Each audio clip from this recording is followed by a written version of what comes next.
Je m'appelle Grégoire Ballot, je suis Epitech Promo 2018, je suis sorti il y a un peu moins de 2 ans et aujourd'hui je suis CTO chez Blue Coders, boîte que j'ai rejoint au tout début de l'aventure. C'est une entreprise qui a été créée en 2016, qui comporte aujourd'hui 45 personnes. On aide les entreprises à construire leurs équipes techniques et de l'autre côté on aide les développeurs à trouver des projets qui coïncident avec leurs ambitions.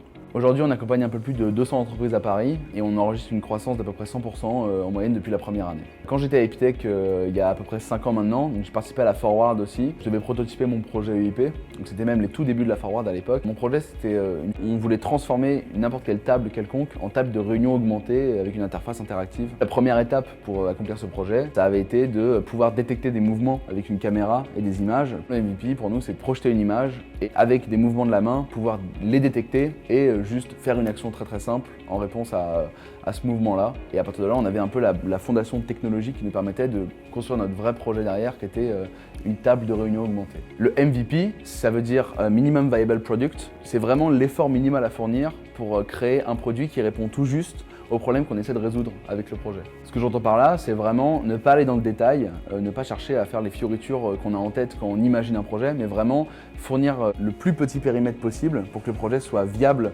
techniquement et réponde aux problèmes qu'on essaie de résoudre. Un conseil que je peux donner aux étudiants, c'est justement de ne pas trop s'attacher aux idées qu'ils ont de leur projet. L'idée, c'est vraiment de se concentrer sur le problème, d'identifier le problème.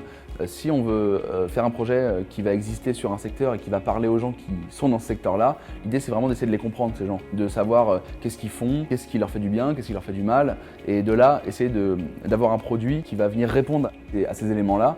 Et ce qui est sûr, c'est que quand on est étudiant, sur un secteur donné, on ne connaît pas ces choses-là. Du coup, il faut essayer d'aller les comprendre, il faut aller parler aux utilisateurs, et de là, on peut identifier des axes sur lesquels on peut les aider, et c'est ça qu'il faut développer.